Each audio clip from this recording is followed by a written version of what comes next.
J'ouvre maintenant la séance. I call this meeting to order. You'll understand that René Arsenault is not the chair today. He announced at the last meeting so that he would not be here. So I am chairing the 67th meeting of the House of Commons Standing Committee on Official Languages, pursuant to Standing Order 1083 and the motion adopted by the committee on April 21st, 2023. The committee is meeting to continue its study on increasing Francophone immigration to Canada. Today's meeting is being held in a hybrid format in accordance with the Order of the House adopted on June 15, 2023. Members can participate in person or via the Zoom application. To ensure that the meeting runs smoothly, I'd like to pass on some instructions to witnesses and MPs. Before speaking, please wait for me to call your name. If you are participating by video conference, click on the microphone icon to activate your microphone. Please mute yourself when you are not speaking. As far as interpretation is concerned, for those on Zoom, you have the choice at the bottom of your screen between Floor, English, or French. For those of you in the room, you can use the earpiece to select the desired channel. Although this room is equipped with a high-performance audio system, it is possible for feedback to occur. This can be extremely harmful to the interpreters, causing them serious injury. The most common cause of feedback is an earpiece worn too close to a microphone. We therefore ask all participants to exercise extreme caution when handling earpieces, especially when your own or your neighbor's microphone is switched on.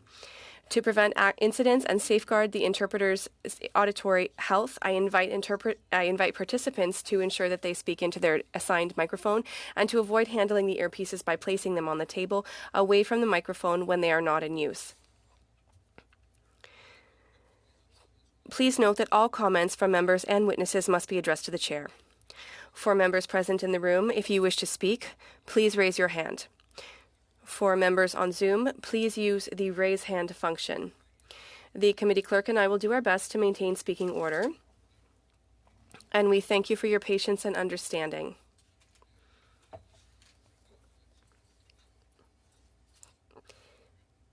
With this new chair. In accordance with our routine motion concerning connection tests, I wish to inform the committee that all witnesses have completed the required connection tests prior to the meeting. I'd like to welcome our witnesses. First of all, Madame Louisa Véronis, Associate Professor at the University of Ottawa. Thank you for joining us. From the Association des Collèges et Universités de la Francophonie Canadienne, Mr. Martin Normand, Director, Strategic Research and International Relations. Thank you for joining us as well. And by video conference, Mr. Francesco Viglioni, did I say that right? Thank you. I practiced all day, Director General of the Chaleur Region Multicultural Association. So we will start with the introductory remarks for 5 minutes from each of our witnesses. We will start with Ms. Véronis. You have the floor. First of all, thank you all for the invitation. It is a real honor to be here today to discuss this matter with you. I know that the Canadian government gives a lot of importance to Francophone immigration and the investments it has made over the past 20 years. I have 3 main points that I would like to make that correspond to the 3 parts of the motion. First of all, concerning support services for Francophones who wish to submit an immigration application. First of all, I congratulate you for opening a consular services office in Cameroon. I think that was one of the things. There need to be more offices, particularly in sub-Saharan Africa. But applications are done only online, and that can cause difficulties for individuals who wish to submit applications. The system has become very complex. Information is available only online, and procedures are often quite long and onerous and complex for those who wish to submit applications.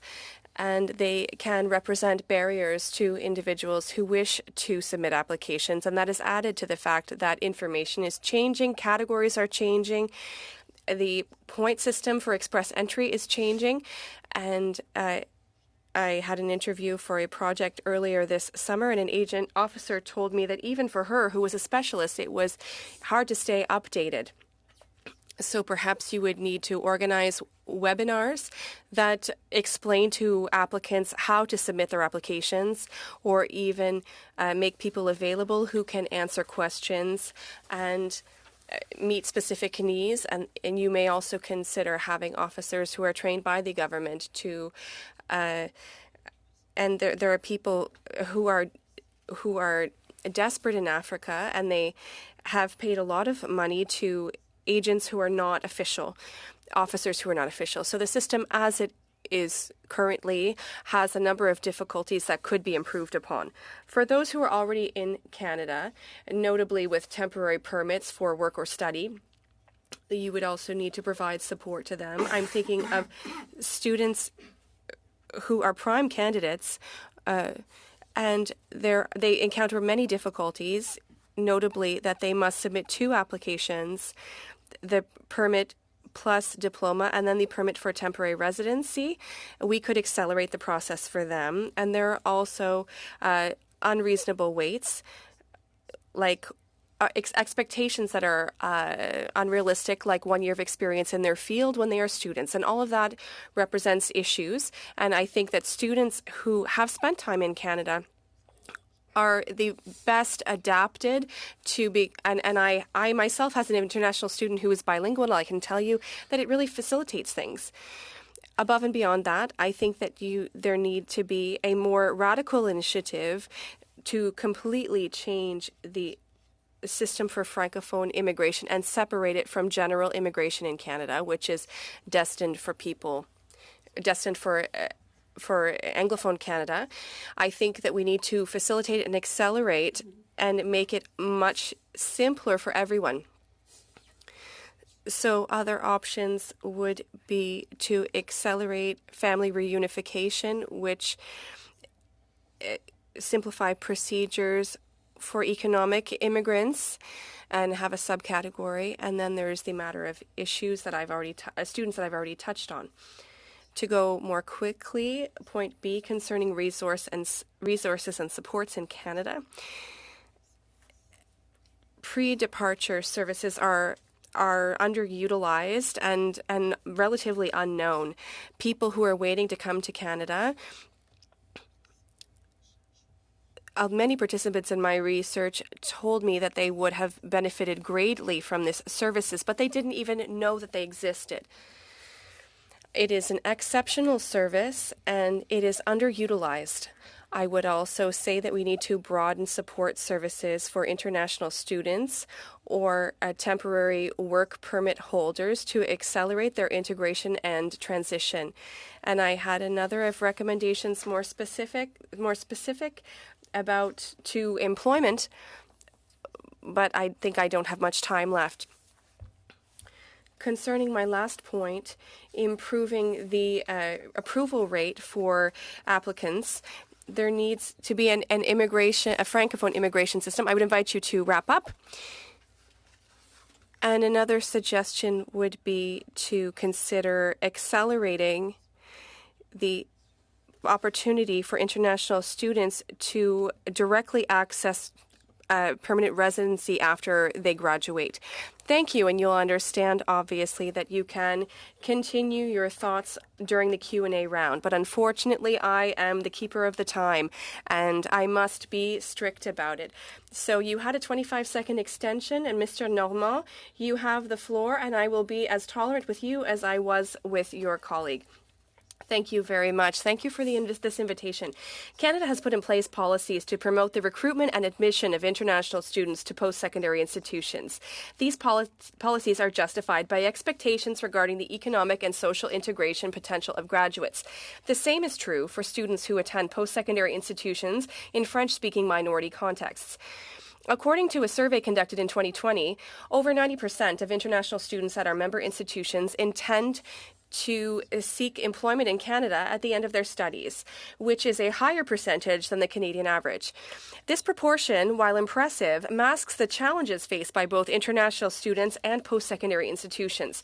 It's time to think about how these institutions, particularly our 22 members, could better support international students in their plans to study in Canada and contribute even more to the collective work being done in Francophone immigration.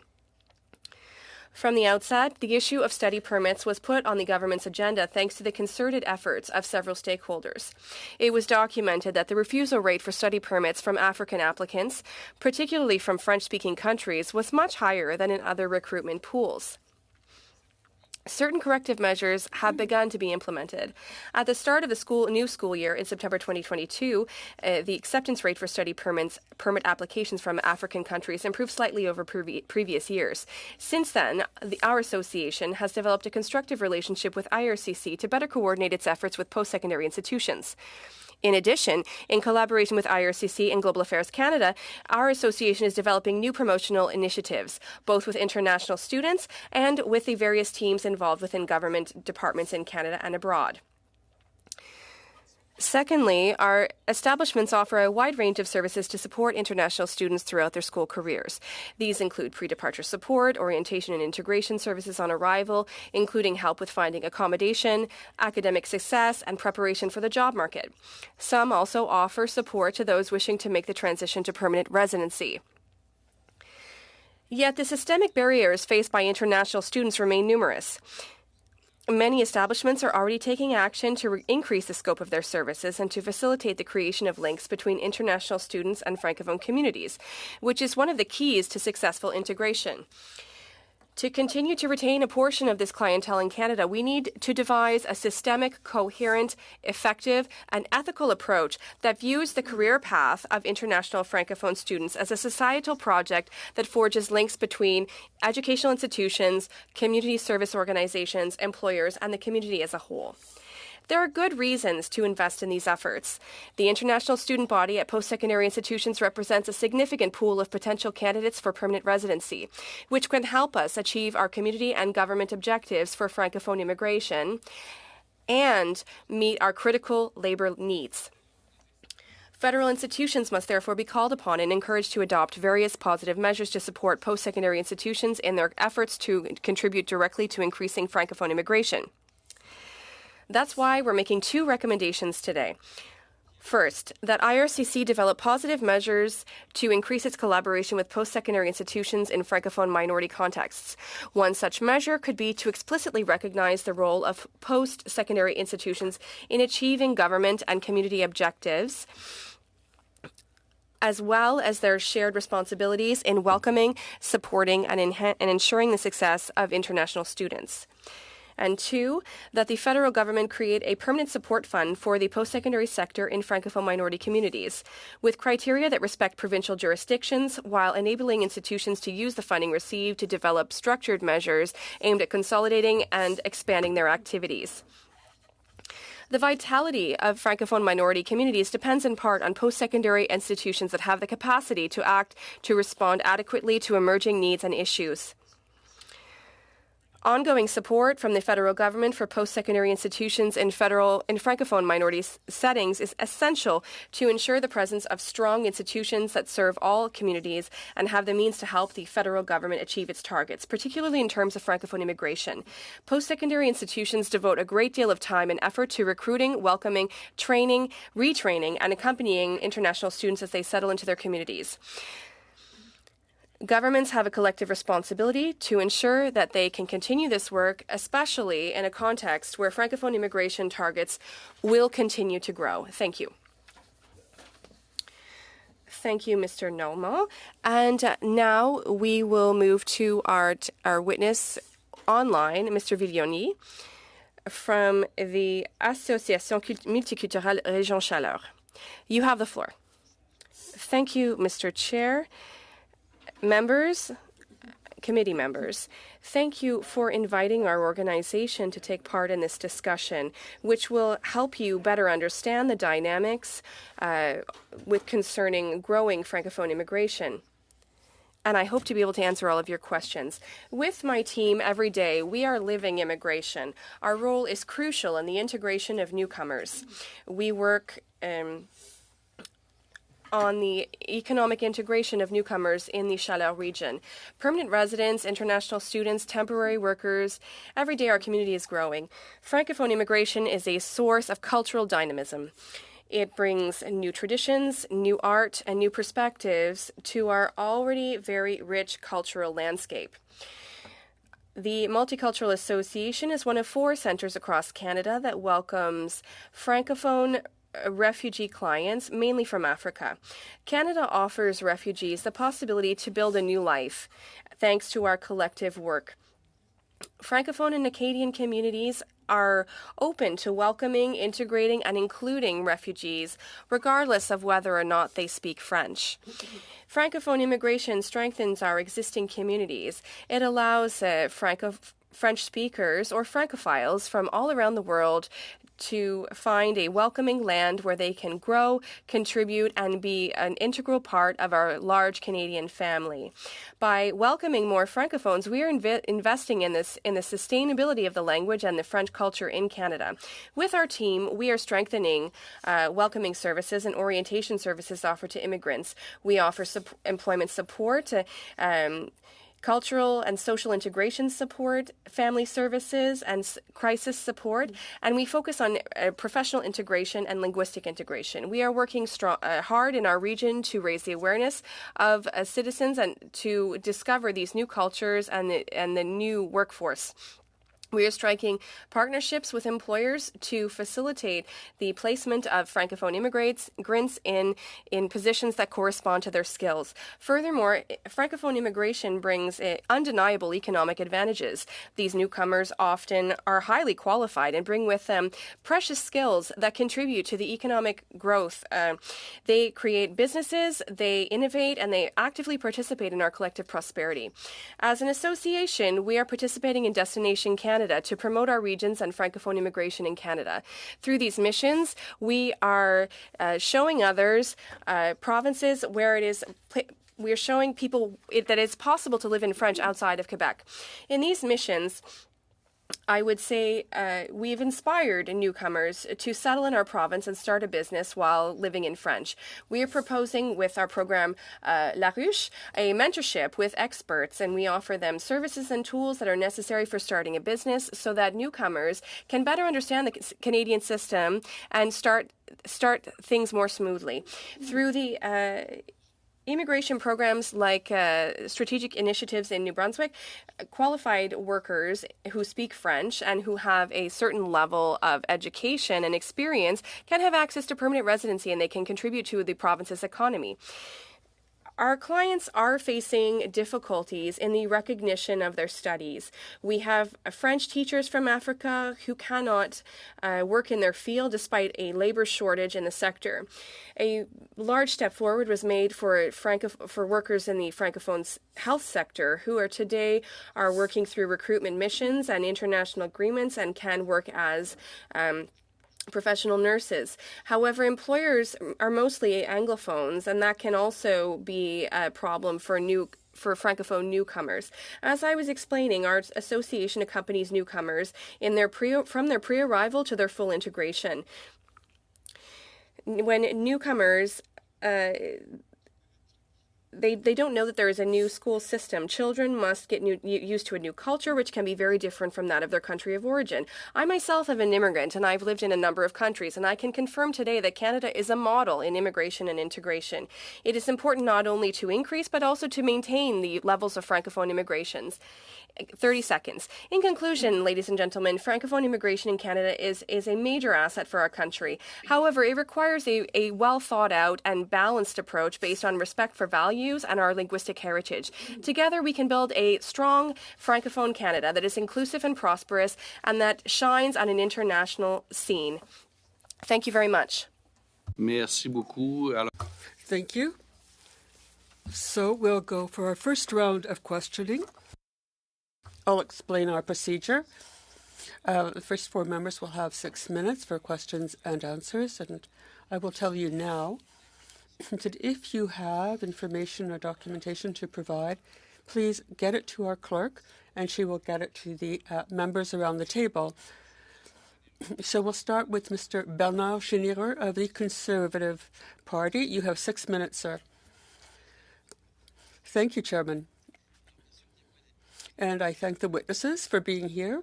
Madame Bernice, you mentioned a drastic option, as you put it. You said that you could split the Immigration Department in two to make sure that Francophone immigration is treated differently from Anglophone immigration. There are more than 1.5 million files for immigrants in Canada. There was more than 1 million last year, and the numbers are growing. In your opinion,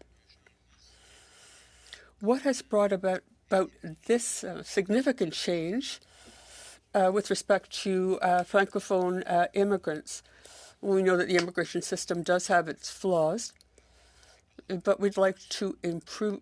You would like it to be solely for Francophone immigration, one part of it. Yes, this is a very complex thing, and I fully understand the challenge. But the immigration policy was developed with a view to Canada overall. So it was mostly for English language communities. And the needs are very different for Francophone communities because their challenges are demographic, cultural, and linguistic, whereas the immigration system was developed for economic needs. And this sometimes created obstacles for Francophone immigration. The criteria were different. And these criteria, which served economic immigration, didn't always help Francophone immigration. The needs are different, and I think that this is key to developing a system that corresponds to needs. I don't think that the present system responds to the needs of the Francophone communities.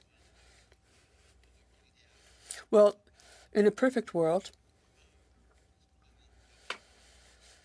how do you see this? Do you see two separate departments or one department with two separate branches? Or could there be pooled services in certain areas? Now, I'm not necessarily against what you're saying, but I think if you divide a department in two or split it in two, if we were to do this, which doesn't seem very probable, but we could look at it, we could explore it. Well, if this were to happen,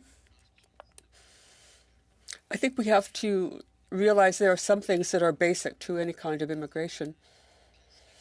What would the main elements be that you would find in one branch rather than the other? Microphone, please. Microphone, please. Microphone, please. Okay, thank you. Okay. It's not about doubling services. I'm just talking about the immigration part, the applications, how these applications are processed. And for example, for sub-Saharan students, now, some people have their applications refused for certain reasons. So we see that there's something that's not working. We don't want to have some sort of duplication of services. We just want things that operate differently. I haven't thought about how the things would be organized, about the organization chart. I'm just thinking about certain categories which do not apply to Francophone immigration. Well, question, do you think that processing data and processing applications of people who come from colleges and universities, would this lead to a separation between Anglophone and Francophone immigration? Well, I find the idea an interesting one, but I think that concerning international students, there should be a system that is credible internationally and can at the very least coordinate with respect to processing applications. There are people who have work permits, study permits, but the international post-secondary student market is a positive one. We want certain people who are applying, we want them to know that there is the possibility of asking to set out on a path which is different for Francophone immigrants. Now, I understand that this is all part of the study, but let's be very candid. There's a great deal of concern about scams. We're very aware of this, and our colleagues in other associations are aware of it. Please conclude, sir. So we have to make sure that at the very least there is coordination in processing applications for study permits. And the department has the two parts, if there were two parts of the department would have to be able to communicate. And now, Mr. Marc Serré of the Liberal Party, you have the floor. Thank you, Chairman, and welcome. And welcome to our witnesses for helping to enrich our deliberations with respect to Francophone immigration. Mr. Martin, and thank you so much for all the work you're doing with colleges and universities with your 22 members. But I'd like to deal with certain things a little more in depth. I'd like, and obviously we've heard about proactive measures. There is C13 and what the Treasury Board is doing. Would you have any specific recommendations? We're talking about proactive measures. You're talking about those who haven't yet arrived, what we do before they arrive, how we keep them.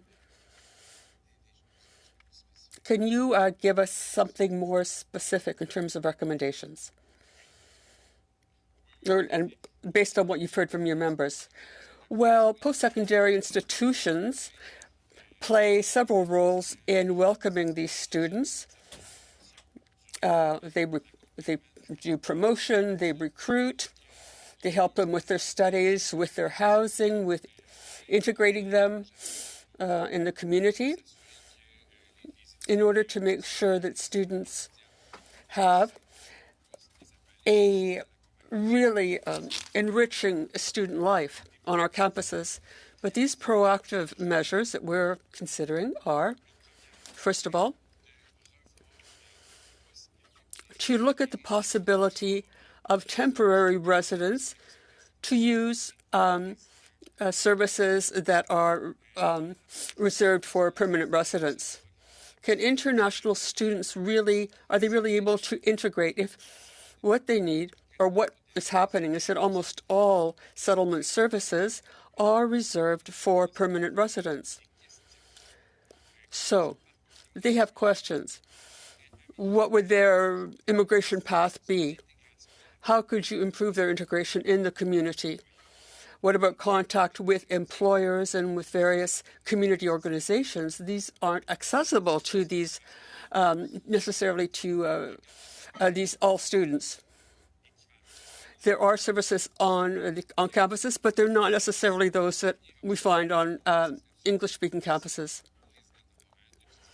So we would like to see temporary residents have access to the same services as for permanent residents. That's the first thing.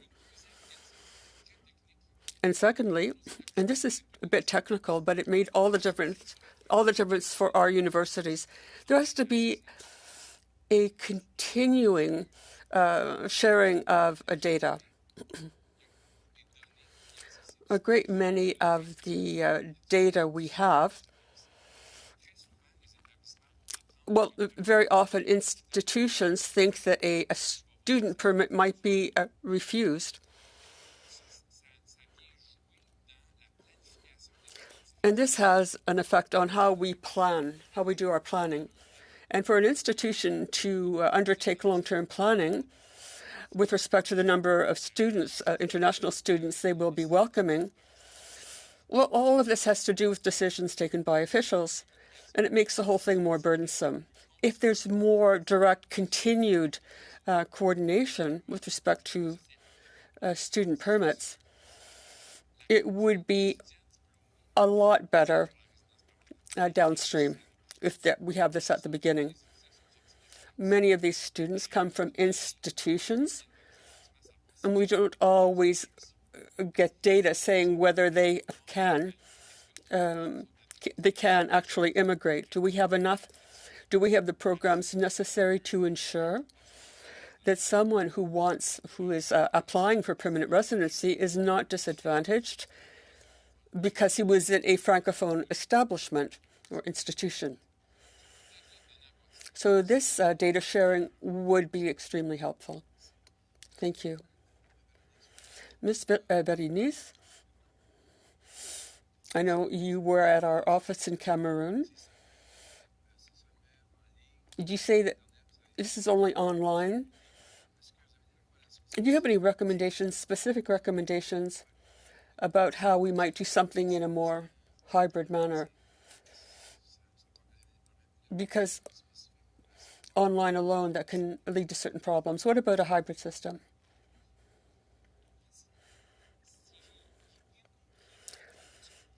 Well, to my understanding, these applications are done online. I went, I was on the ground, and I saw that there was this loop. And myself, today, I might have problems. So it's online, and I think the people in Africa don't always deal with things on internet. It's oral communication. Even qualified people, doctors, engineers, have a hard time with the way the site is constructed. People in Africa and Cameroon had a hard time getting the necessary information. Thank you, Mr. Serret. And now, Mr. Beaulieu of the Bloc Québécois. Thank you, Chairman. Thank you to our guests, our witnesses. Now, with respect to recruitment, I think we need to do more work in this area. In order to integrate people socially and in the workplace, wouldn't it be a lot easier if these Francophone students settled in areas where there are strong Francophone communities, where there are jobs and institutions that work at least partly in French? Okay, I'll start. Well, if the objective as presented in the Official Languages Act is a flourishing Francophone community, I think they might not want to choose areas that need to grow demographically. I think that successful immigration is often based on support from institutions. But if there aren't the proper services to help settle these immigrations, well, that particular problem would have to be corrected. There have to be adequate services to welcome and help these immigrants to settle, so that everyone can take advantage of and can help in the demographic support of the Francophone communities. Well, the objective is to support countrywide. Some people may be better off than others. Some aren't as much. So another option would be to do more twinning, more pairing, especially in smaller communities where there aren't the same number of institutions so they could work and get certain services even before they come to Canada. And there's also the matter of language. Would have to inform them of the linguistic realities. There also there could be family issues, especially for those who are less well off, because some people who get here already have someone here, and that they might be able to get help or employment in a family business. A lot has to do with creativity, how people adapt, as Mr. Francesco said. So you're seeing more family reunification for Francophone immigrants. Yes, I think very sincerely, and we know this through our studies, that family separation always works to the detriment of people, of these immigrants. Family reunification could help us strengthen and simplify the services, and will not make the processing of applications longer. So families would be together, and this would avoid certain problems, for example, lack of services. Excellent. And I understand some of the nuance that you're drawing, that there are places where there are no Francophone institutions. We can't harm them, but at the same time, concentrating Francophone immigration in the regions where there are more institutions and more Francophones could perhaps strengthen those regions without excluding the regions with fewer people. But it could perhaps go to other regions and help things. Do you agree with that? I'm sorry, Mr. Beaulieu, to interrupt you, but Mr. Viglioni wanted to respond. Perhaps just Mr. Vignoli? Thank you very much. I just wanted to add that there's a lack of knowledge outside of Canada. I'm an immigrant, and before I came to Canada, I thought that French was only spoken in Quebec. So today, we really want to have conversations about, we need to prepare people about rents and taxes, but I think there are a lot of people outside of Canada who truly believe that French is only spoken in Quebec. So I think there's a huge amount of work that needs to be done on linguistic promotion, that it needs to be done in recruitment missions as well. I myself can testify to this. I thought French was just spoken in Quebec. Just 30 seconds. 30 seconds? To continue along the same lines, in 30 seconds it'll be tough, but there's the territorial model, and then there's the rights-based model. I think that we're coming back to a type of land-based model, because we can't deny that where there are concentrations of Francophones, there's more chances that French will be viable. Perhaps you could respond to that in the next round, Ms. Veronis. And now the floor goes to our NDP member for 6 minutes, and welcome. Thank you very much. Thank you, Mr. Chair. And welcome to all of our witnesses. My first question is for Ms. Veroni. You spoke about the need for separating the Francophone immigration from the Anglophone immigration system. Can you tell us why you think that would be a good idea? Well, just the immigration system is very complex because of the complexity of today's society, and that Canada is a very attractive country for many people who want to come build a new life here with new opportunities.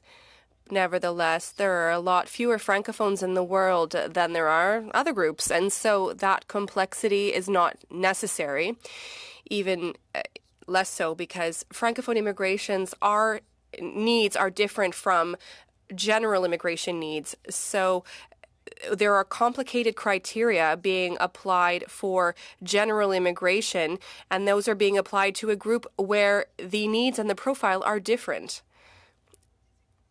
There is a disconnect, if you will. And I haven't thought a lot farther. Perhaps it could be a more simplified category, an express entry system for those who have French, by simplifying the points, or I don't know. It's so complex that there are many ways where you could simplify it, but if you look at the needs and you look at the available pool and facilitate things so that they work better. Okay, thank you very much. Mr. Normand, we're aware of a lack of funding in your sector. Can you tell us how this lack of funding has affected the ability of international students to settle in Canada and to face the labor shortage in post-secondary Francophone institutions? Thank you. In my speech, I referred to a 2020 study where we learned that 90% of international students wish to remain in Canada, but we also asked international students about the type of services that they received from their post-secondary institutions.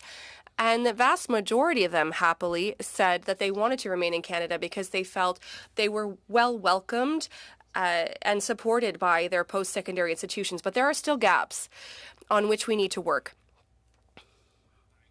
For example, on cultural skills, ensuring that the array of services are tailored to some cultural realities.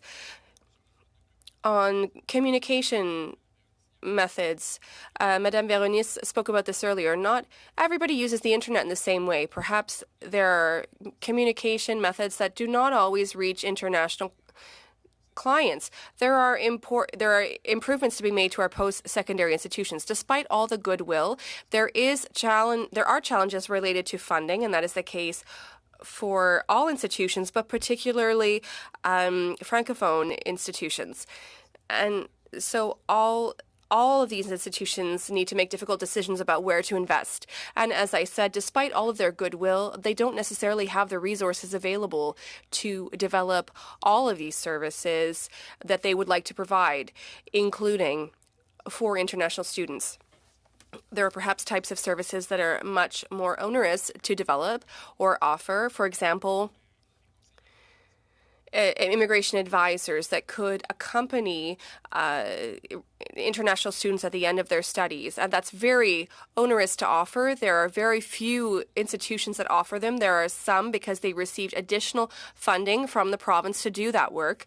But generally, it is a service that is very difficult to offer. So there are others that we could maybe envision, but if there isn't durable, sustainable funding for post-secondary institutions, there will be limits to what they can offer. Thank you. A question for Madame Véronis and Mr. Viglioni. I would like to look at the issue. We say that we want to welcome people to work in areas with labor shortages, but sometimes, and I'm living it where I live, we welcome one person in the family, perhaps the husband, and the needs of the woman when it comes to personal or professional support, the services just aren't there. Can you tell us, based on the work that you have done, do we need a gender perspective to support immigrant women and men? And is Canada doing the work it needs to, or do we need to work on this? Madame Véronis first, if you could. I'll jump in quickly. Yes, the issue of gender is important, particularly because families come from cultures that are different. But what I wanted to mention to Mr. Beaulieu earlier is that we need to bring a lot of immigrants together into the community to create a community within a community. And I'll just allow Mr. Francesco to add in his 2 cents. Canada is already doing a good job for integration of immigrant women. We are trying to create support groups because we have a lot of different ethnicities and cultures. And we also work with refugees. We welcome women who have been sexually assaulted or assaulted, and we work to create this inclusion. I think that we are working on a solid foundation. Thank you, Ms. Ashton. We will start a second round, and you'll see that things go faster in the second round. And for the first 2 speakers, it's 5 minutes. So we'll start with Mr. Dalton. Thank you very much to the witnesses for the information you have provided. Mr. Viglioni, you spoke about credentials, that newcomers come to Canada and they have problems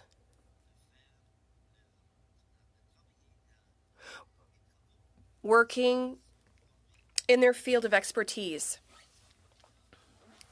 For example, there are 20,000 doctors that are not practicing in their field, 30,000 nurses. You talked about teachers, even French teachers who can't work here. What can the federal government do? Because I know that there are the provinces, unions, and associations.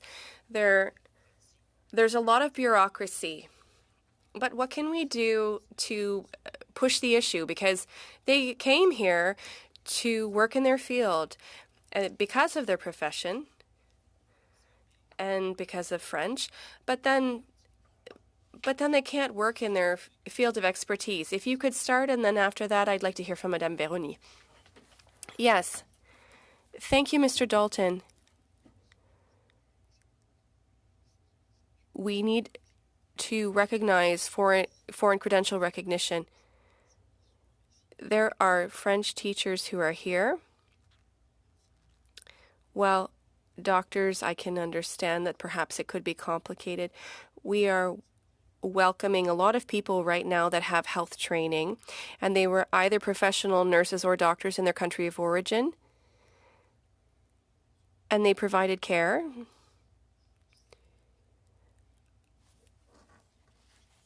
I know that concerning Vitality in New Brunswick, there is a lot of work being done to recruit some types of doctors. They have agreements with schools overseas to hire people to come here, and they can work as a doctor within 18 days of arriving.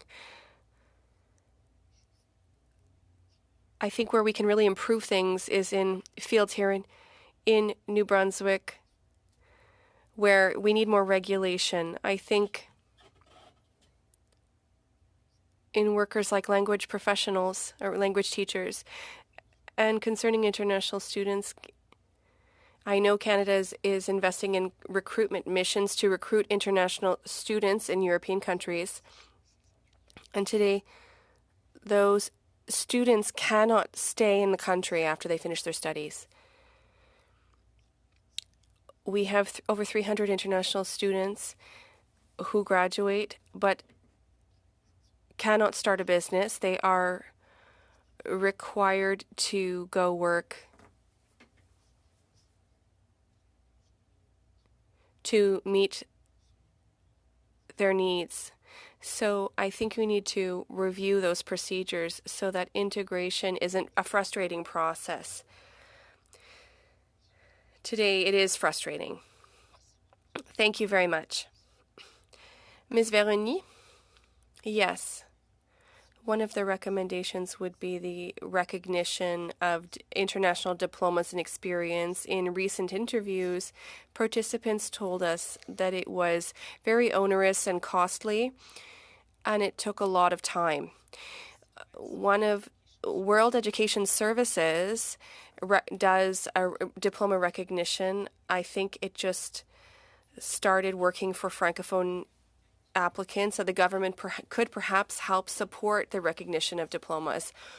For some professions, it is complex. It depends on doctors, engineers, etc. For professions that are not standardized, there could be unpaid internships to pair the theory with practice, but I think that pairing with employers and supporting internships, because often internships are what allow the employer and the immigrant to get to know each other and to have Canadian experience, which allows them to qualify. Thank you, Mr. Dalton. That wraps up your 5 minutes. And now we'll give the floor to Madame Kayebaga for 5 minutes. Thank you, Mr. Chair. I would like to welcome our witnesses. I'll come back to the issue that our colleague from the Bloc Québécois raised about the integration of Francophones in non-bilingual communities, but I'll ask it differently because I think that it's important that we can continue to demonstrate bilingualism across Canada. And that means that we also need to strengthen communities that are in linguistic minorities. So can you comment a bit more on the point? His angle was maybe it's a bad thing, or it could cause issues. But the angle that I want to get at is, don't you think that it's a good idea to continue to strengthen communities in minority situations and also to continue to strengthen Canadian bilingualism? Please. Yes, thank you. Absolutely. I agree, and often immigrants wish to go to regions that are calm and close to nature, and those regions are smaller and they're more closely knit in terms of a village community where you can support one another. Those communities have a lot to offer, and it gives them the opportunity to talk about the idea of having groups of immigrants, not just single isolated people that go, but rather a whole community or a group of people. And we saw that with the Syrian refugees, where an entrepreneur brought in 100 refugees and built communities. Well, once again, there are challenges. I don't know how we would implement that, but having a cohort instead of one family all on its own that doesn't know how to get by. What happened during the settlement of the Syrian refugees is that people mobilized. There was sponsorship, there were networks, and it all worked very well. And I think that we could draw inspiration from that, as they are doing in New Brunswick with refugees, but also broaden that kind of support for all Francophone immigrants. It would be a real mistake to not strengthen official language minority communities. Mr. Normand, I would like to know what percentage of your international student population was Francophone. The last numbers are from before the pandemic, so we know that the situation has evolved a lot since September 2022. So we need to do new data collection, but we estimate that about 5,000 international students a year in our network of 22 institutions, and that represents, well, I don't know the exact, I think it's 5,000, which represents a lot of graduates every year, 1,000 to 2,000 international graduates every year. And among those students who are Francophone migrants, do you know What percentage of those students are from Africa? Well, I'm talking about students that are in our establishments, and for permanent residency applications, I can't say. The vast majority of international students in our network come from Africa. The main source countries are countries like Senegal, Congo, Cameroon, Côte d'Ivoire. France is very far down the list. Everything that in Europe is much farther down the list when it comes to Francophone immigrants in our network. Francophone European immigrants come here to learn English. There are opportunities to learn English in our institutions as well, but the vast majority comes from Africa. And most of Francophones in the world are in Africa. So for my next question, I'd like to know the resources you need to give these students to support them and ensure that they have what they need. Well, once they arrive on campus, Madame Véronis mentioned this earlier, there is work to be done to communicate the reality of the institutions to candidates in our communities and institutions so that they understand the reality of the communities they are going to settle in. That is the first job. Mr. Normand, wrap up if you could. And then in my speech, I mentioned academic success and pairings. Even international student offices can do a lot of work. Thank you, Ms. Kayabaga. Nous allons avec Monsieur Beaulieu pour... And now, Mr. Beaulieu for 2.5 minutes. Well, to get back to what my Liberal colleague was saying,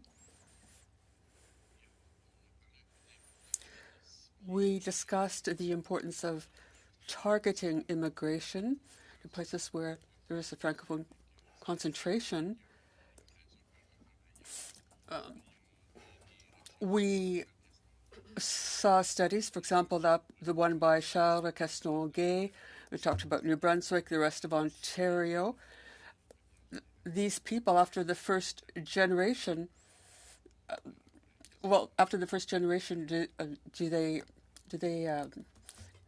go into English-speaking communities? Because with the new language legislation, when we're looking at what the federal government is doing, are there do they have defined regions with a strong Francophone presence?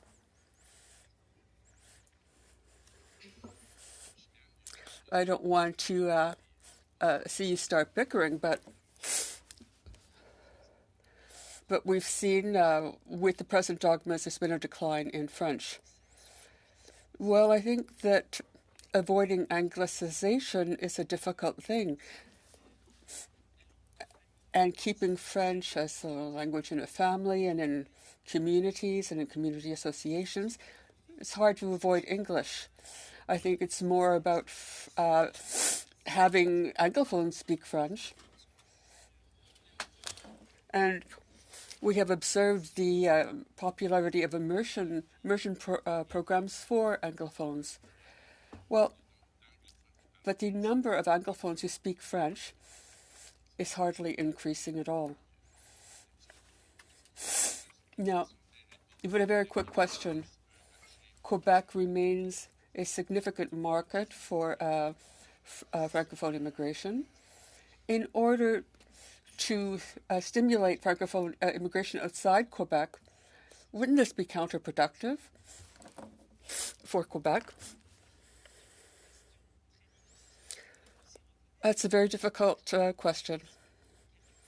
There are immigrants who come to Quebec.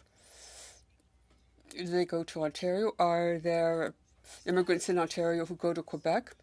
Once they're here, they're free to go where they want. If you want separate Francophone immigration, I think Quebec could provide a model to have Francophone immigration controlled by the provinces. And now, Ms. Ashton.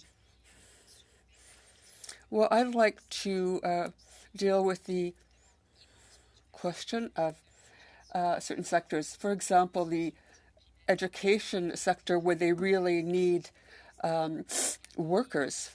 There are waiting lists for daycare, for immersion programs. Families are desperate to send their children to French education institutions, but there is this labor shortage. Do you think that the system as is, the immigration system as is adequate in terms of responding to the situation? Now, there are our recommendations in the committee rather. What do you think we should do to better coordinate and respond to this situation, which is very concerning in Canada, especially in the west of Canada? Mr. Normand, would you like to begin? Yes, thank you. Well, here's an example. There is a linguistic prism or perspective in with these policies. We try to accelerate access to permanent residence status. There was something very obtuse about this program, which made it such that certain professions were excluded from the program.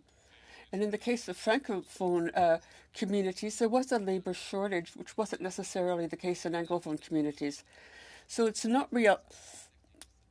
There is a pan-Canadian issue, apart from the language issue. And there's also the fact of education for early childhood education.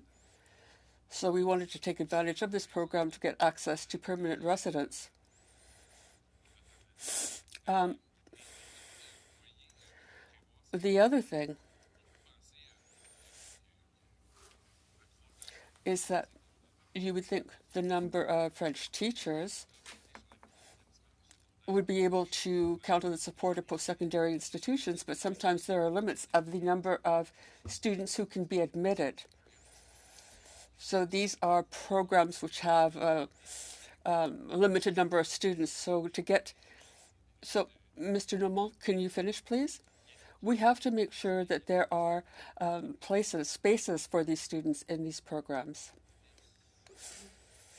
No, sorry. Unfortunately, there are other members who want to put questions. Now we'll have a 5-minute round. Madam Goodrich. Well, first of all, thank you to the witnesses again. To get right into it, it has been suggested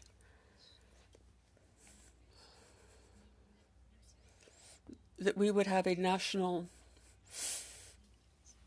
policy to integrate people who work in the health care sector, who might have been trained abroad. My question is for Mr. Viglione. Do you think that if we had a national standard testing, that would be an advantage in attracting more Francophone immigrants to Canada and to work in these areas, in these professions? Well, I think there are people who have the skills we need. Some people have been trained abroad in the medical field. I think this would help with Francophone immigration to Canada. Thank you. You also mentioned dynamism, the dynamism of Francophone immigration, and the dynamism it creates in minority language communities.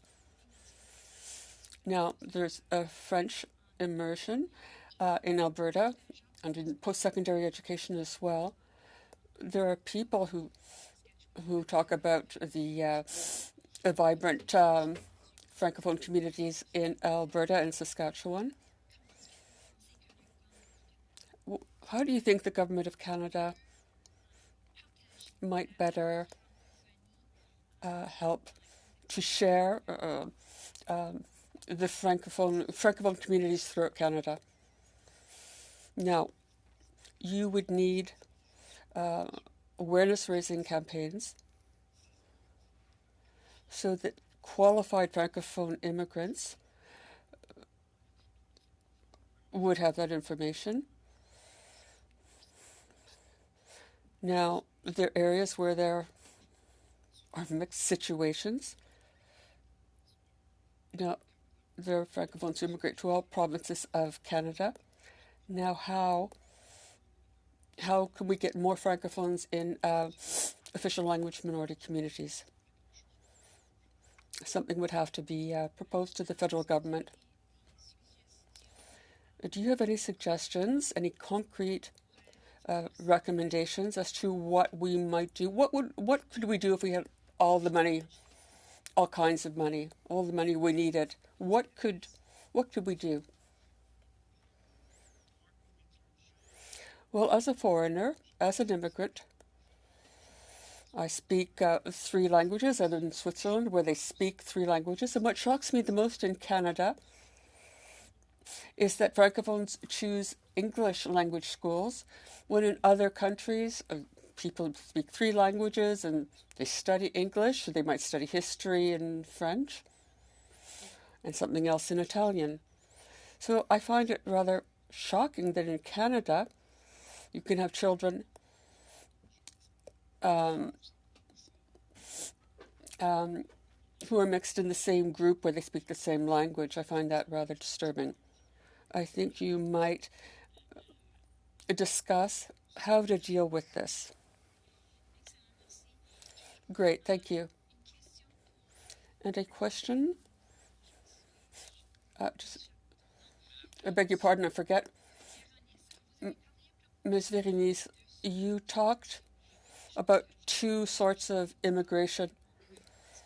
What I hear every day in my writing office is that how long it takes for immigration.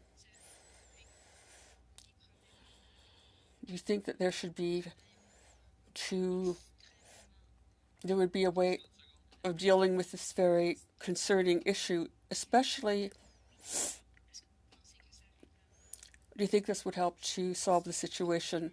Yes, I think if you simplified the process, I think that would help to facilitate the help people prepare their applications. And if criteria are different, let them be simplified. They can be rigorous and competitive, but the system, the express system, might facilitate files being processed more quickly. And this would avoid some of the problems that Mr. Normand mentioned. Problems of certain educators, for example. This could speed up the process. Thank you. And now, Mr. Léo Xavier Drouin. Francis, you have the floor.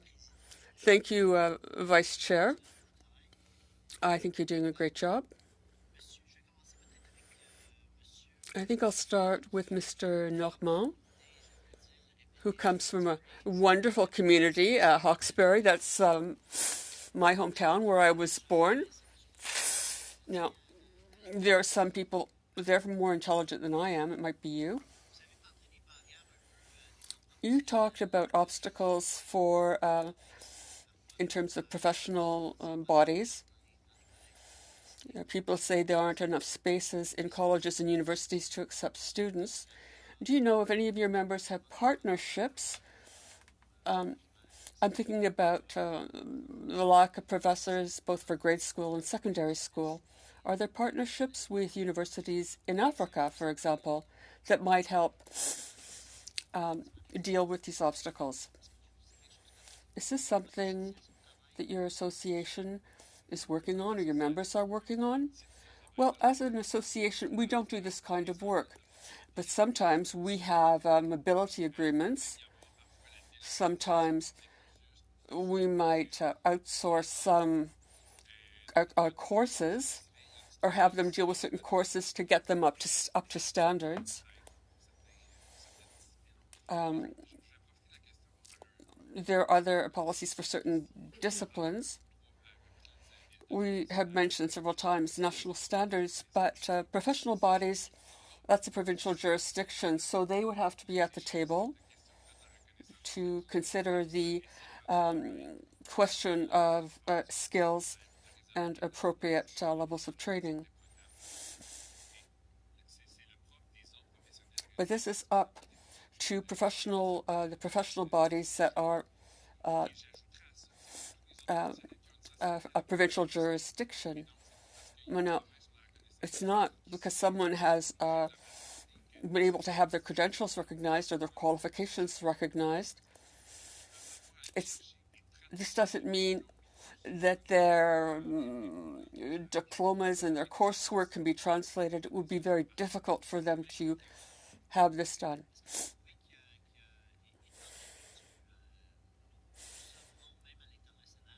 Well, there are francophones. Even internationally, they're working in a minority context. So how would you do away with these obstacles? Because we do talk internationally about labor mobility among francophone countries. Even in Canada, it's frustrating. There are some provinces and jurisdictions, different provinces and jurisdictions.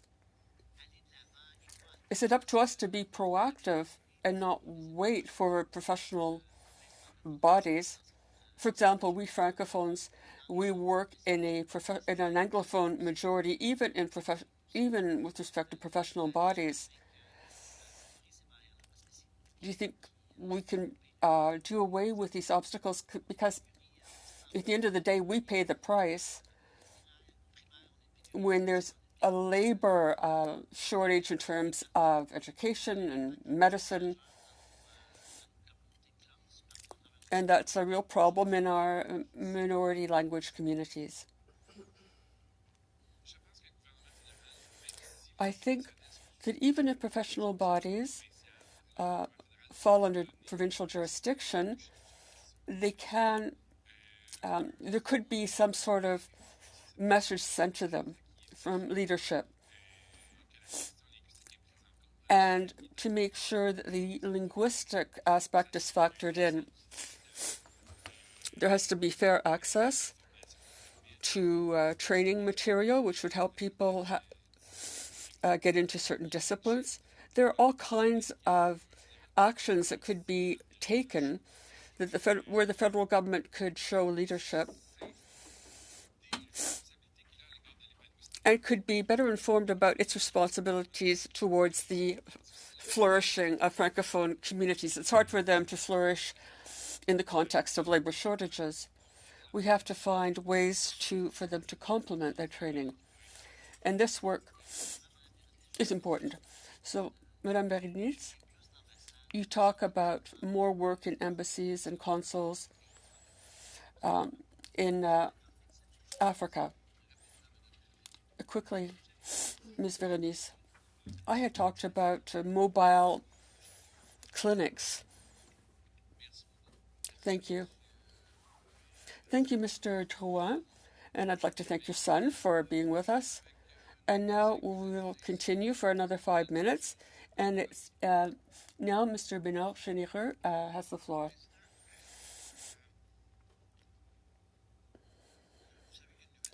You know that there is a new official languages legislation, and the Immigration Department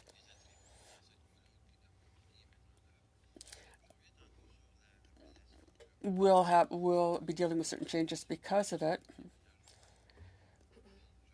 Now, I'd like to get back to what you said, Madame Berenice. Instead of splitting the department in two, couldn't there be within the department a francophone sub-department that could enforce the legislation, implement it, make sure that equity is respected, the French, English, in French and English, There's the entire interdepartmental relationship and also relationships with other provinces. So instead of, and I've been thinking of this since you mentioned it, it's like trying to cut a tree in two with a fork. You're not really going to be successful. So you could create within a department an agency, call it whatever you like, that would be there specifically to make sure that the legislation is implemented, is enforced. So I think this is an interesting recommendation. Yeah, not divide or split the department, but create an agency within it. I said earlier that the problem of Francophone communities is that it has no power over immigration, as Quebec does, for example. There are provinces that we know that candidates and that Francophone immigration could be such that some institutions could take advantage of it. Well, when I look at an organization chart, this subdepartment could answer directly to the minister's office to make it nimble, and you might answer as well, sir. Well, very quickly, there is already a Francophone immigration division at IRCC. The issue is transparency. If it were higher up in the organizational chart, there would be interdepartmental responsibilities. There needs to be a Francophone lens applied everywhere, not just in files that fall under the Francophone Immigration Directorate. So that's what we need to look at. And in New Brunswick, what do you think? I don't know if I still have time, Mr. Chair. Personally,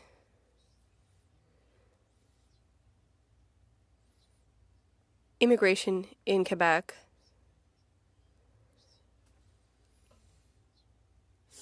I know that there is more immigration to Quebec than Francophone immigration to the other provinces, but maybe not both departments, but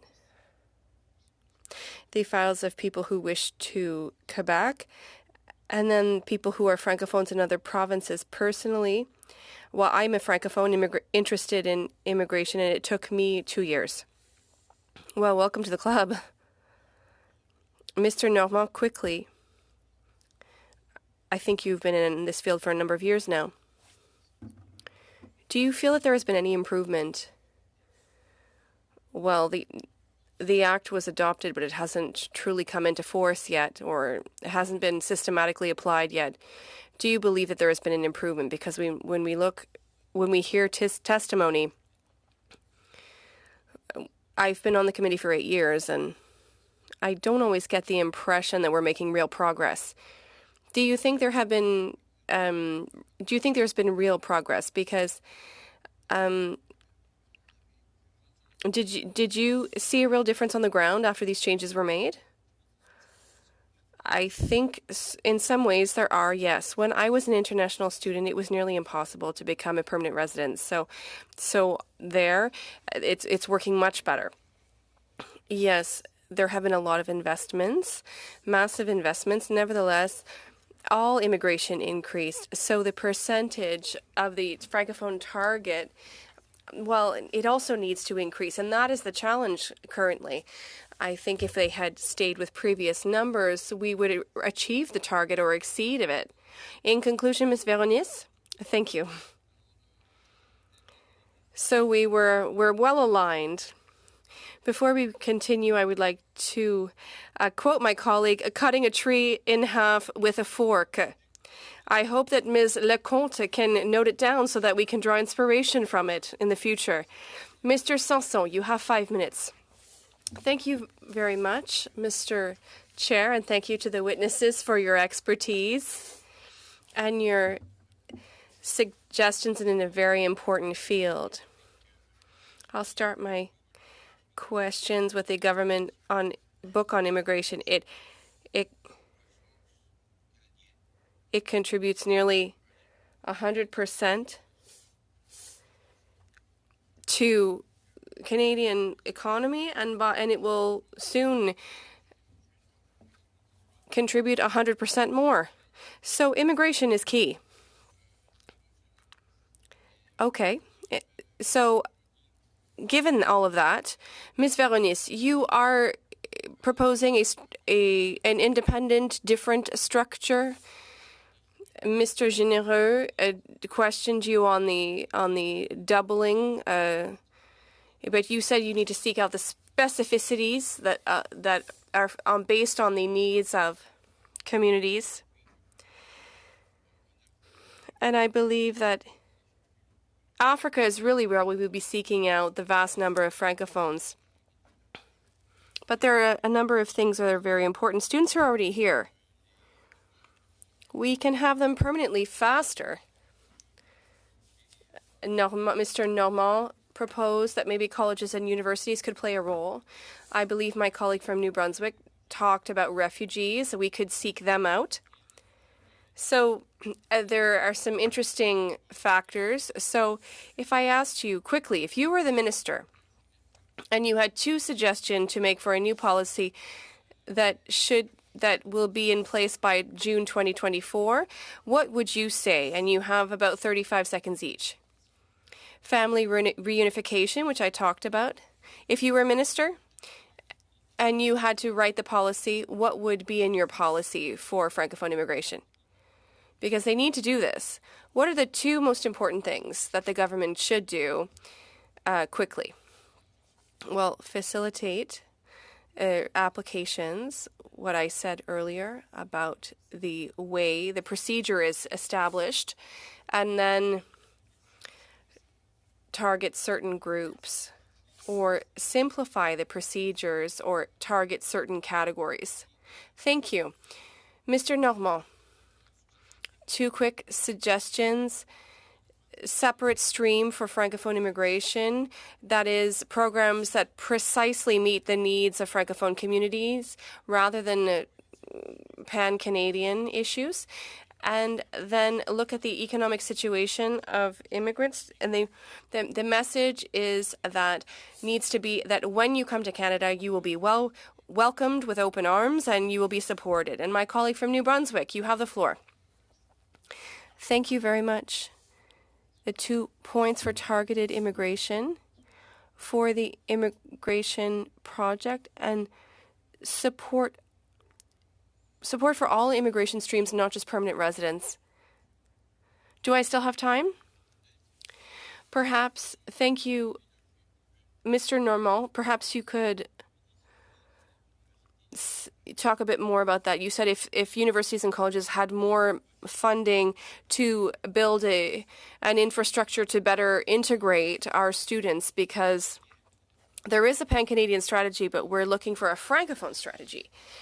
Well, in our institutions, it's first of all, if collaboration were closer between the institutions and our organization, it would free up time for people responsible for international development to focus on recruitment.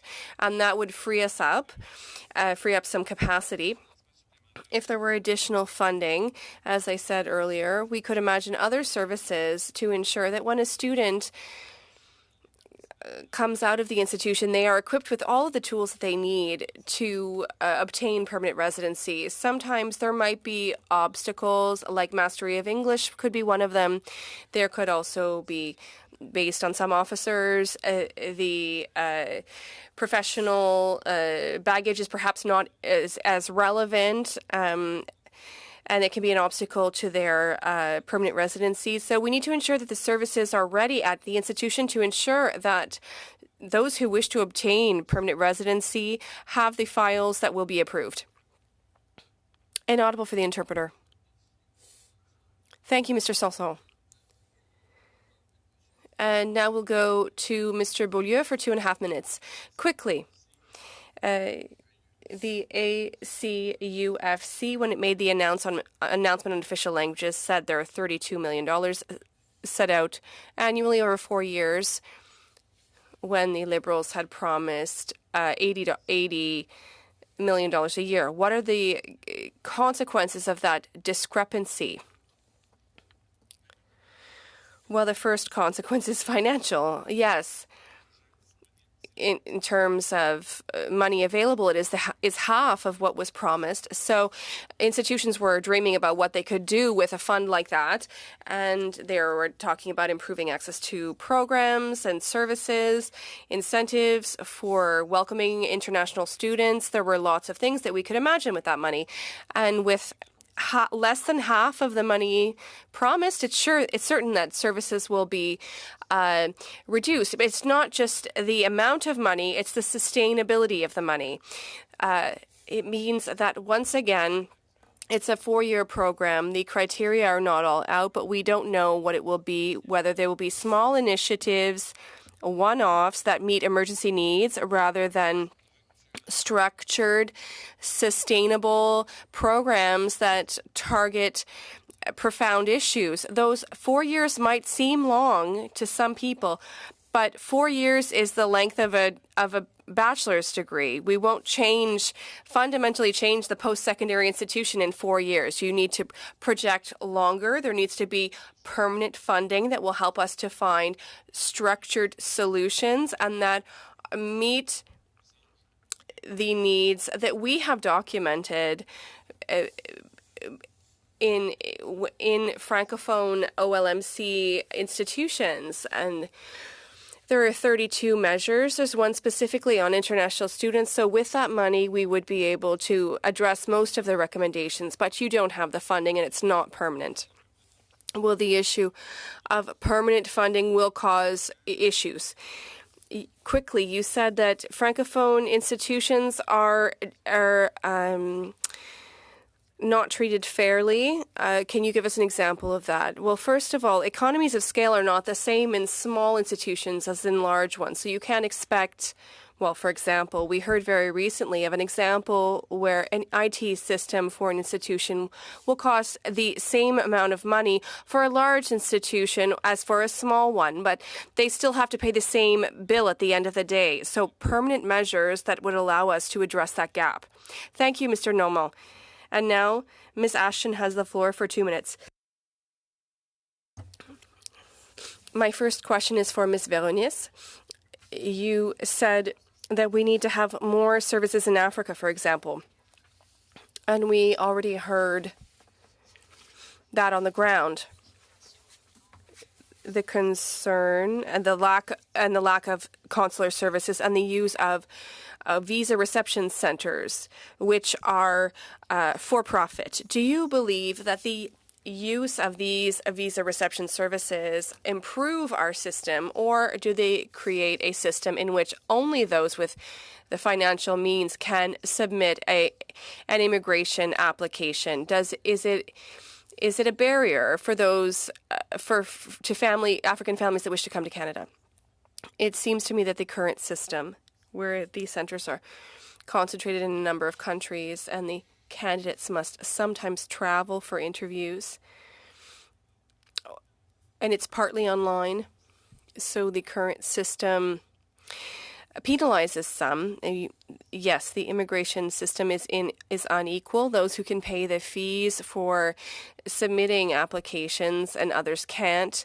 And we also target people who are very educated. There's the issue of loss of brain power. There's a lot of issues. So that's been our demographic needs, and our labor shortage is transferred to those countries. So I think more consular services would make it more accessible and perhaps accelerate the brain drain. But perhaps, as Mr. Normand said, we need to recognize, well, I think Mr. Villoni said we need to recognize the richness of the Francophonie. I would like to come back to the question by federal leadership, because when we talk about the labor shortage in early childhood education, I know that in my family, it's a loss of opportunity for an entire generation learning French. We can talk about a labor shortage in a number of sectors, but when we talk about education, it's at the very heart of of what we're addressing every day in this committee. So speaking of the labor shortage in education and the leadership that we need to see at the federal level, we need to recognize that it is a provincial responsibility to a certain point, but what could we see concretely from the federal government to address this labor shortage in the education sector? Mr. Normand, do you have anything else to add? I will take it very quickly to allow my colleague to wrap up. In the White Book on official languages, I'd just like to inform you that you have less than 30 seconds. I would ask you to wrap up. I'll give the floor to my colleague. That's the chair's error. I was not following my clock. Okay, Madame Véronise, in conclusion, or Mr. Normand? Yes, there was the idea of an immigration corridor for education, and we have not seen how that would be deployed in the White Book, but we also heard that there would be targeted accompaniment for an IRCC officer who could accompany candidates. Thank you, Mr. Normand. That is appreciated. Thank you for that round. And now we will give the floor to Mr. Mark Dalton for 5 minutes. Ms. Véronise, you talk about opening an office in Cameroon, and that's very good. But the challenge is that the applications are made online, and it's like a circle. It's very circular. It's very difficult. Me here in Canada, I have a lot of difficulty doing things online, so it's really a problem. Do you have an idea of how many people walk away from their immigration application because of these problems? Do you have an idea? I have no idea.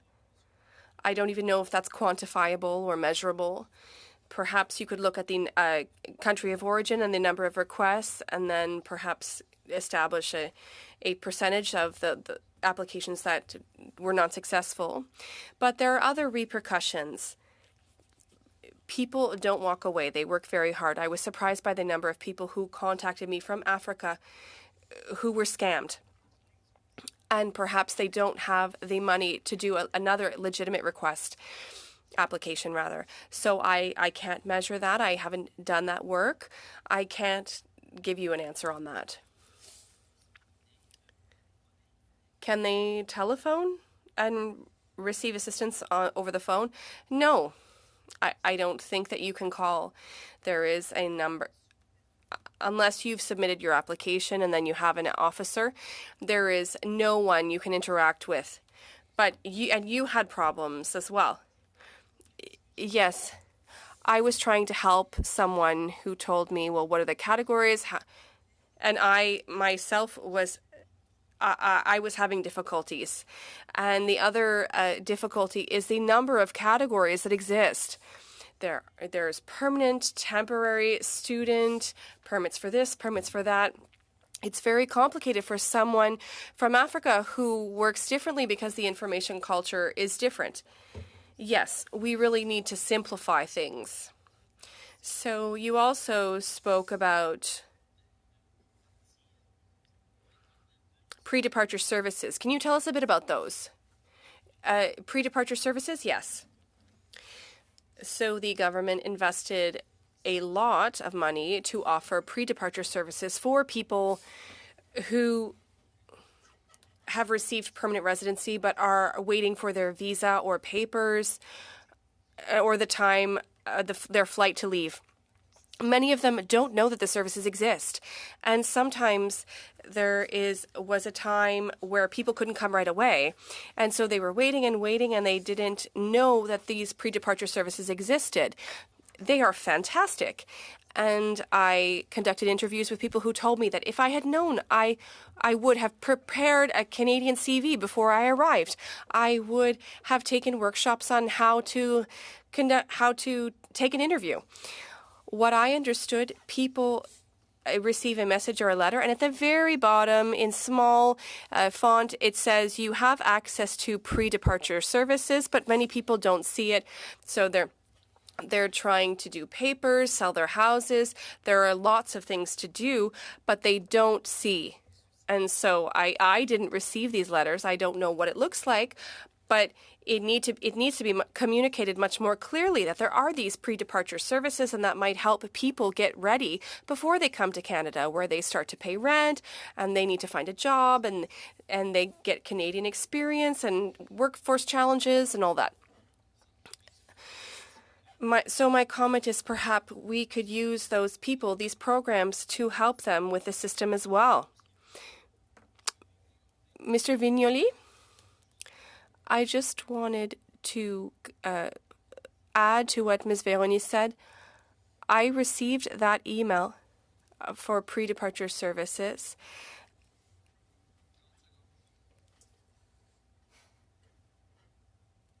Inaudible for the interpreter.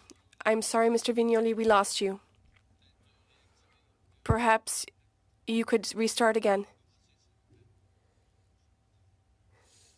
I received the pre-departure email and it was properly explained. And I was able to benefit from the pre-departure services, and I was able to benefit from them before I arrived in Canada, and it was well explained to me. That's all. 10 seconds. Maintenant, on va... Thank you, Mr. Dalton. Now 5 minutes for Mr. Iacono. You have the floor, sir. Thank you, Chairman. Thank you, Mr. Normand. Can you please tell me how we can teach Francophone immigrants to live in an Anglophone environment without losing their language? Well, we're not dealing with immigrants, we're dealing with temporary residents.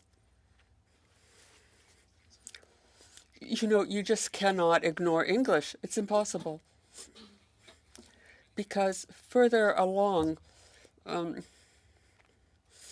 in Canada, even in a given profession, you have to do internships. There are reasonable expectations that candidates master English once they get onto the job market after a certain apprenticeship, because a lot of the information will be in English, some employers will be. So if we don't provide for these international students, if they're coming from a country where English is not the language that's used, they have to be able to master English at a certain level in order to succeed in certain areas. But we can help them. We can also help employers and the public sector and community organizations understand the added value of having bilingual individuals in their workplaces to serve a clientele which cannot be reached without French. So yes, support these international students, and also make sure that the community they're entering understands.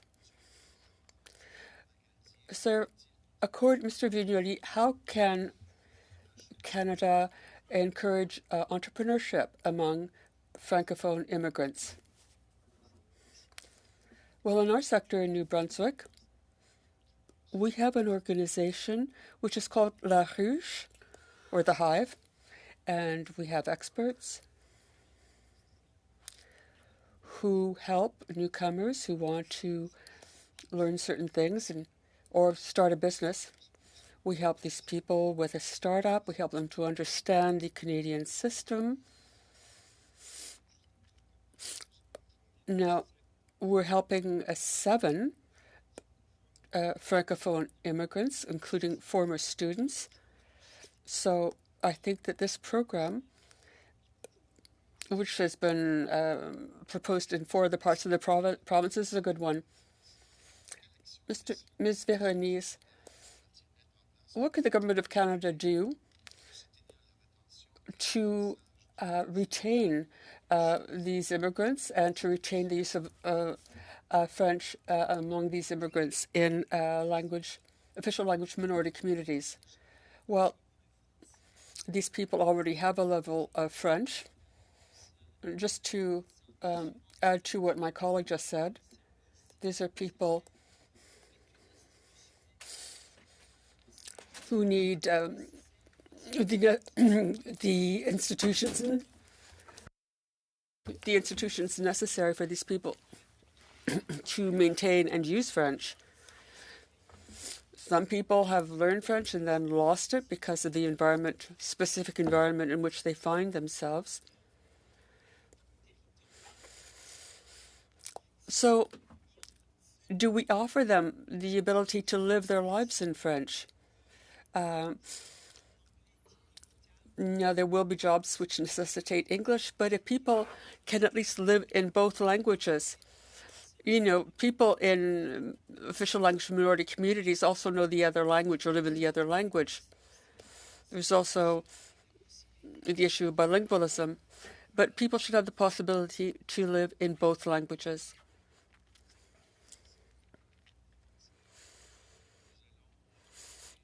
We'll now begin a fourth round, and there will be two 2-minute rounds, and then 1.5 minutes for the Bloc Québécois and the NDP. And we'll go to Ms. Leila Goodrich for 3 minutes. You have the floor. Thank you very much, and I'll begin with a question for Mr. Normand. When you appeared before the Senate Official Languages Committee, you talked about certain students, Francophone international students, not getting residency status. Have you noted any progress in the elimination of obstacles that these people face?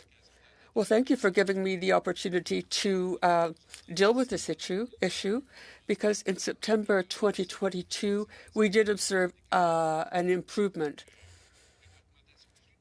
And there was an increase in Quebec. There has been progress. We don't have all the data for this fall. But on the ground, our institutions do see things are progressing.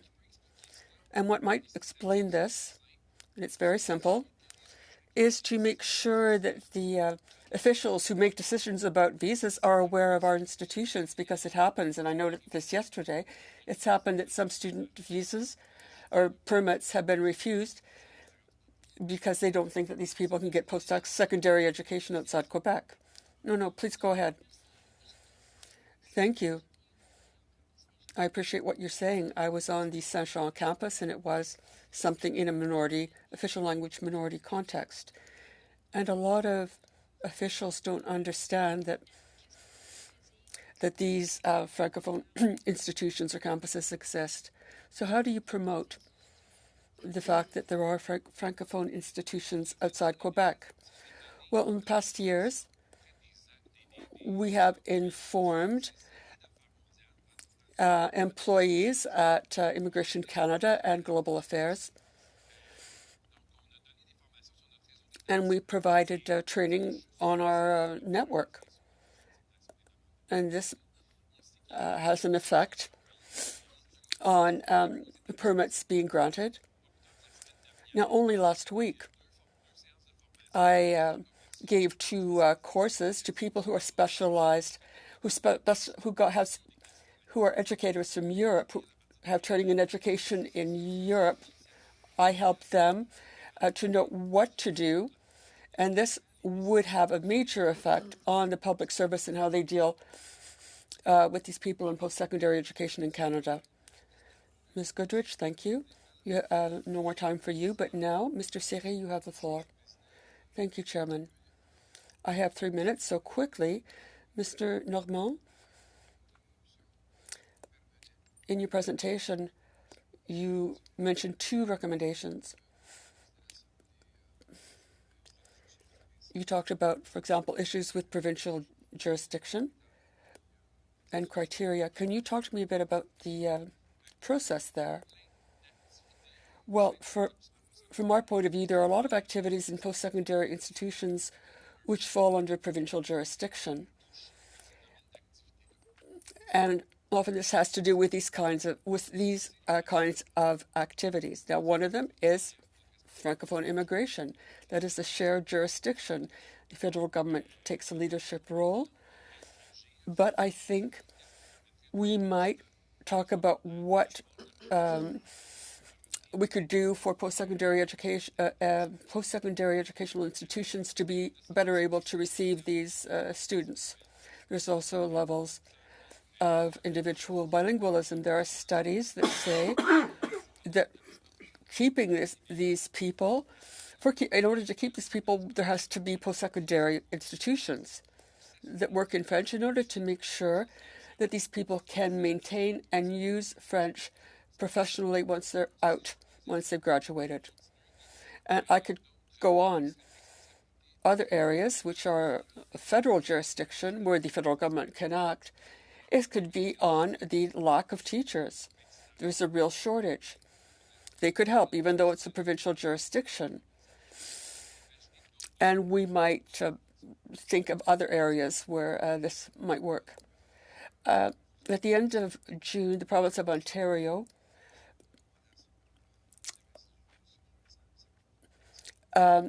refused recognition of certain things. What would you recommend so that professional bodies could recognize qualifications? Well, there's the Laurentian University, but what the provincial governments could do would be to get together with other provinces and territories and coordinate efforts with respect to French language post-secondary education. The provinces, the federal government could work together, and this would be extremely useful to coordinate efforts and deal with any surprises that might crop up. Thank you. Mr. Serré, thank you. So now 1.5 minutes for Mr. Beaulieu. Earlier, you gave an example of how we might improve funding in order to help these French language institutions. Do you have any other suggestions? Well, we feel that there are many areas where we could act. There's teaching material. Very often, French language textbooks and manuals cost more. No. Francophone institutions do publicity in French and English. It's not the case. Anglophone, English-speaking universities do not promote in French. For new programs, you need the teaching material to be translated.